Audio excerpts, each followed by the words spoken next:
Hello and welcome to the Crow's Nest here at Gov Fuller Field. I'm Danny LaRose, joined alongside my broadcast partner David Korzeniowski. We're here for the pregame show between the Commodores and the Wareham Gatemen. First time that the Doors will be facing the Gatemen since mid-June. It's been a while. A couple of rainouts have prolonged this season series, but it's picking up heat in this week alone. Over the next 4 days, 4 games against the Gatemen, including a doubleheader. Yeah, I think that this is the most important stretch for Falmouth this season because later on they play Orleans a couple times, some opponents from in the East Division, but this is the time when they really go up against the West, primarily the Wareham Gatemen. As you mentioned, 4 games in 4 days, and this is a time when Falmouth can really gain a lot of ground on the Gatemen. They sit at first place in the West Division at 17-12-1, but remember, they have 3 games at hand on Falmouth, so Falmouth, if they get some wins against the boys from across the bridge, they can make up some ground, or if they come up on the losing end, fall further down in 3rd place. Well, there's a reason why Wareham is so far ahead in the West in first place,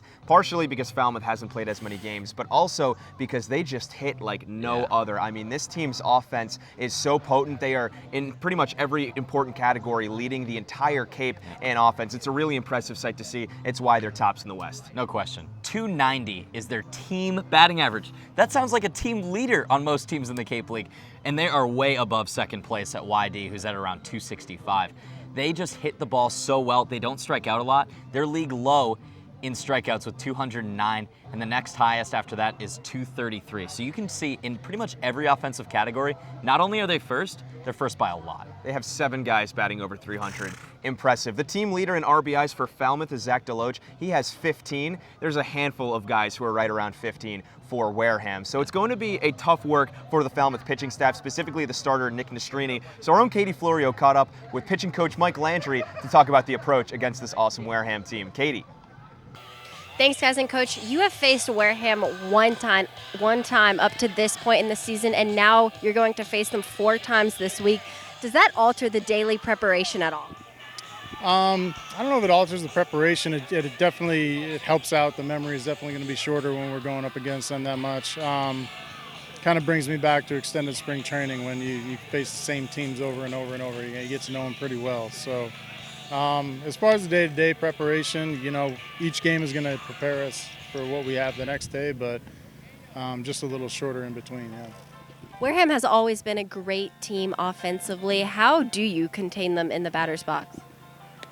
Just like everybody else, we try to attack the zone early and kind of let the hitter get themselves out.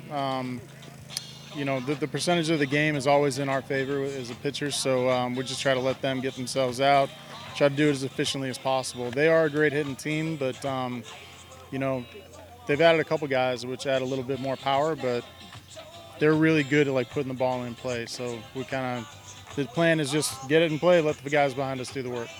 There's a game scheduled for every day this month. Now that we are halfway through July, how would you assess the way your guys feel both mentally and physically by this point? The way that they feel or the way that I feel?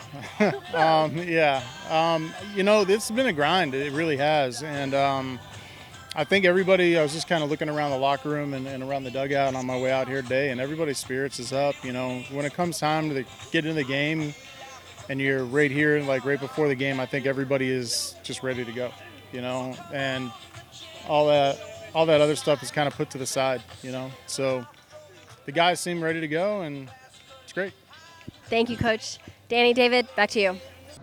Thank you, Katie, and thank you, Coach Landry. So you heard it from him, and Nick Nastrini is going to have to take some of that with him when he steps on the mound. But Nick is no stranger to facing really good offenses. Yeah, he's played Katuitt twice now, and I think his best start was start number 2 against the Kettleers on July 3rd. He went 5 innings of work, gave up just 1 earned run on a home run from Joey Loperfido. After that, he was absolutely locked down. He's got some of the best stuff we've seen.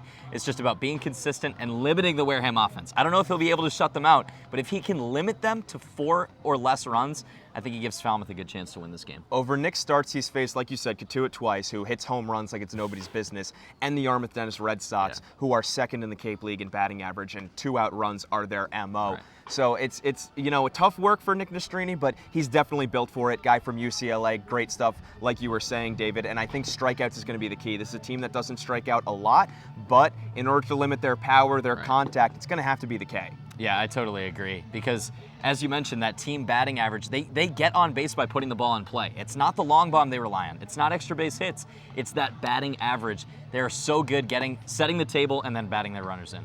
So we'll see if Nick Nastrini is up for the task and whether the Falmouth lineup can give him some run support of their own. Didn't talk about them too much, Right. but definitely going to be pitching is the focus against this Wareham team, and see if the lineup can back up Nastrini. So that'll do it for the pregame show. For Katie Florio and David Korzeniowski, I'm Danny LaRose saying so long, and we'll see you in just a bit. 6 p.m. first pitch coming your way.